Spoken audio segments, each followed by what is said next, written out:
ٹھیک ہے نا بچے نے کہا کہ کسی مفتی صاحب نے یہ فتویٰ دیا ہے کہ اگر تصویر کوئی سامنے لگی ہوئی ہے اور سر کے ساتھ ساتھ پوری باڈی بھی ہو تب اس شخص کی نماز نہیں ہوگی، لیکن اگر دائیں بائیں ہے تو نماز ہو جائے گی۔ دیکھیں میں گارنٹی سے آپ کو کہتا ہوں کہ یہ کوئی مفتی ہو ہی نہیں سکتے ہیں، کیونکہ ہم تو اس فیلڈ کے مطلب بہت عرصے سے اس فیلڈ میں کام کرنے والے ہیں۔ یہ کوئی عالم صاحب ضرور ہوں گے لیکن مفتی تو ہو ہی نہیں سکتے ہیں۔ وجہ اس کی یہ ہے کہ پہلی بات تو یہ کہ جو ہماری شریعت تصویر کہتی ہے اس سے مراد صرف چہرہ ہوتا ہے، صرف چہرہ۔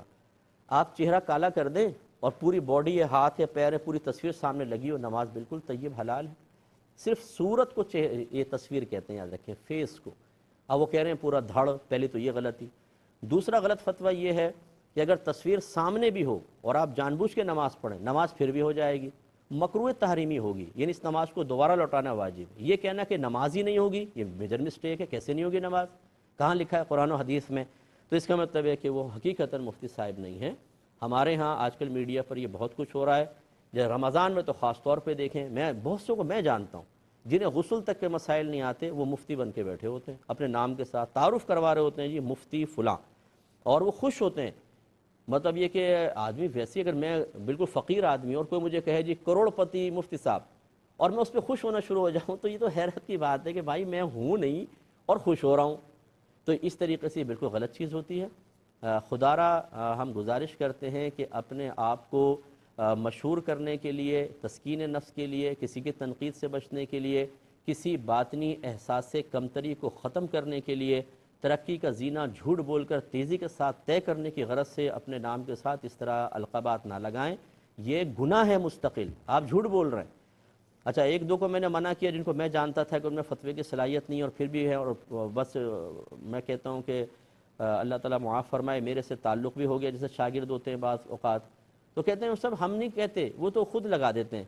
بھائی نہیں کہتے تو آپ منع کریں نا کہ بھئی میں مفتی نہیں ہوں، آپ کیوں میرے نام کے ساتھ مفتی لگا رہے ہیں؟ یہ لازم ضروری ہے، نہ بیٹھیں آپ بولیں میں نہیں بیٹھتا ہوں، مجھے علامہ لکھ دیں، مولوی صاحب لکھ دیں، اور کچھ لکھ دیں، لیکن مفتی نہ لکھیں۔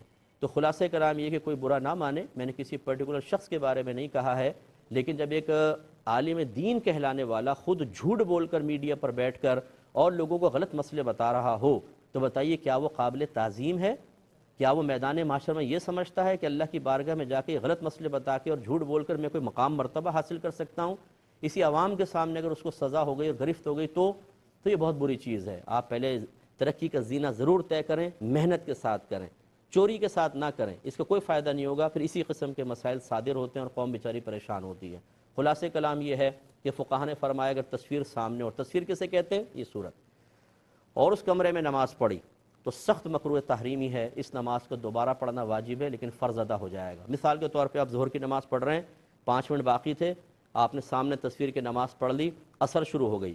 اب سوال ہے کہ یہ ظہر کی نماز ہوئی کہ نہیں ہوئی؟ فرض ادا ہو گیا یا اس کو قضا کہیں گے؟ نماز ہو گئی، لیکن چونکہ تصویر کے سامنے پڑھی ہے تو مکروہ تحریمی ہے، پوری زندگی میں کبھی بھی لوٹا لیں واجب ہے۔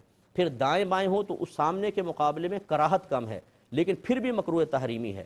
ہاں پیٹھ پیچھے ہو تو اس میں ذلت کا پہلو نکل آیا، کیونکہ سامنے زیادہ تعظیم، ادھر بھی ہو تو تعظیم لیکن کم، ادھر بھی کم، تو سامنے زیادہ مکروہ تحریمی، ادھر تھوڑا کم، لیکن تینوں کے صورتوں میں نماز کو لوٹانا ہوگا۔